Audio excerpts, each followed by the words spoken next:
Number 89 in my 100 greatest songs list is Dissident by Pearl Jam. I was going to lead off this piece, episode, whatever you want to call it, by saying, oh, at this point, Pearl Jam were getting serious. But Pearl Jam never really had a playful side. I think they were called Mucky Blaylock for a while after their favourite basketball player. And that's why the first album is called 10, because Mucky Blaylock wore the number 10 shirt for, is it the Pacers? I don't really know. But they were always serious. But why do I like this song so much? It's probably the riff, a riff that's very easy unless I'm playing it, because I'm sure I'm already mentioned that I do not play lead guitar. But the riff is fairly straightforward, it should be. Let's see.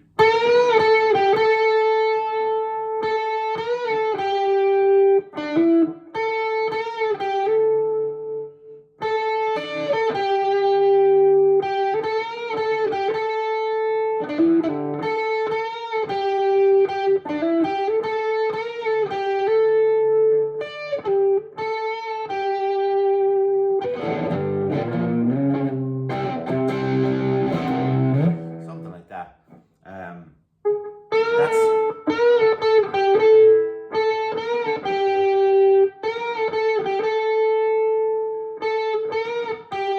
That's two notes and a bend on the second one.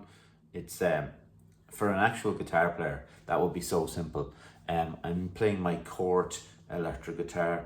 I actually don't even like this guitar. I don't know why I bought it many years ago now, but even the machine head is horrible looking. But anyway, it's very heavy for something like that small of a guitar.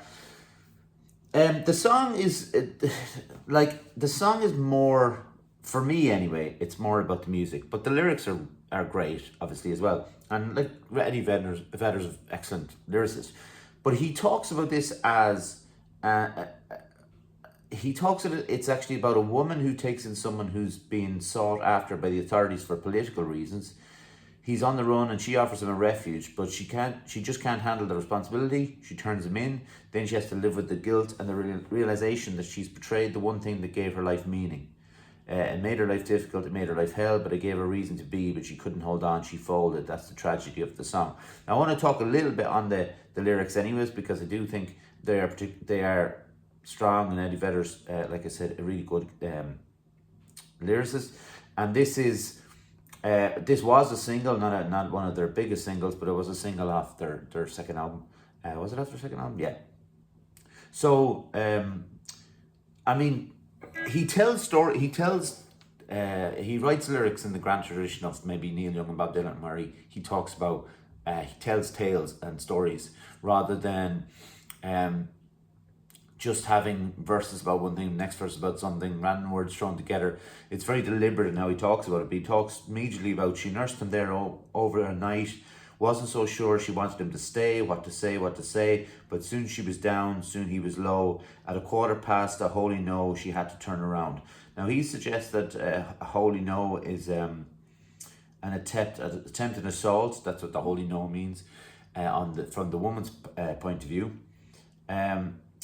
The chorus is, when she couldn't hold on, she folded, a dissident is here. Escape is never the safest path, oh, a dissident is here. And to this day she's glided on, always home but so far away, like a word misplaced, nothing to say, what a waste.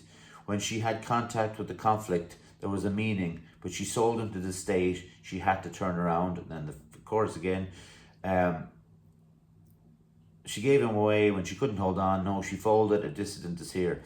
What I find very interesting about the live versions of this song are Eddie Vedder has to alter his vocals ever so slightly on the last part. Now, the last part that he hits a note that he's probably not used to hitting, or maybe not confident about hitting, because obviously he can hit it because he did it in the song, but as he's getting older it's different. But even around the time, if you listen to the live performances, there's one from Las Vegas in particular from '93, or is it the Gorge maybe from in Washington State where some of them are from. He alters from maybe like to So he changed the octave so he can fit it in or make sure that he gets the note rather than trying to reach for something he can't quite get. And it's really interesting for me as looking in for an artist to write a song or sing a song and put it down on record, and then with the realization maybe that mightn't be always be they mightn't always be capable of hitting that. And it is it more important to have it on the document and have it on the vinyl, CD, whatever, and have it nailed and then, you know, swap it around in a live performance. I always find it fascinating, you know, because I know U2, Bono, when he's singing Bad, was always like right on the edge a lot of times in those performances when he was singing Bad. And when he got it right, it was amazing. And when he didn't, you know, it stood out. So, you know, Dissident is a fairly, you know, it's a rock song. It's not like a full on crazy song. The only time that it does go from into a kind of a heavier song is that part when it goes like into the bridge part.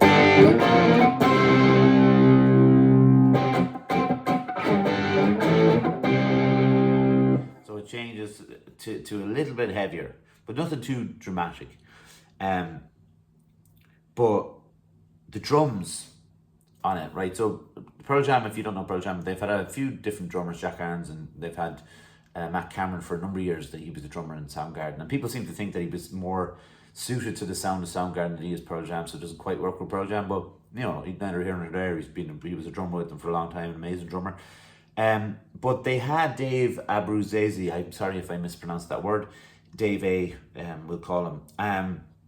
Who is an absolutely astonishingly good drummer. Like ridiculous. Like, and this was kind of seen as from the outside looking in as one of the reasons he didn't last in Pearl Jam, is that he did take the audience's attention away from Eddie Vedder on stage, because he was so flash and so brilliant and had these amazing little ways of fills. And just look at the live versions of songs from that time, Alive and Even Flow and Dissident, where he's just got these little like stops and starts and stops and starts. I'm fascinated by drummers anyway, but he was an exceptional drummer. And you know, they reckon in the end they got rid of him because his lifestyle or his outlook on life was a lot different how Eddie Vedder and the lads saw life, and it just he didn't fit. But I don't know, that seems a little too clean. I think there might have been a case of jealousy there with that he was taken away. You know, the Beatles were very or Paul McCartney apparently in particular was very upset with Pete Best, the fact that more girls seemed to like Pete Best than him, and that might have been one of the reasons he was sacked. I think it could have been one of the reasons, obviously lack of talent, but you couldn't say that for David Abruzzese because he's an absolute outrageously good drummer. And the Pearl Jam albums he starred on wouldn't have been the same without him. But I think there's a collective, this is just one of those songs of just an all-out rocker, like, well, not an all-out rocker, but you know what I mean. Like on my list, it's pretty rock and roll for some of the songs that are coming in the next 10, 20 songs. If you don't know it, go and have a listen and listen to that note he hits at the end, because it's amazing. If you haven't subscribed, please do. Let me try this again. I'm disappointed.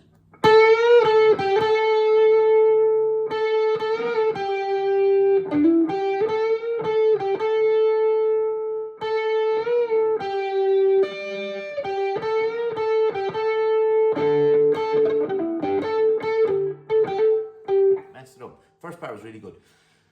Thank you very much. Subscribe if you would, and that will really help. And like the video and share and do all the things that you think can help get this list out there. You know, it's all good. Share music. All right. Thanks very much. See ya.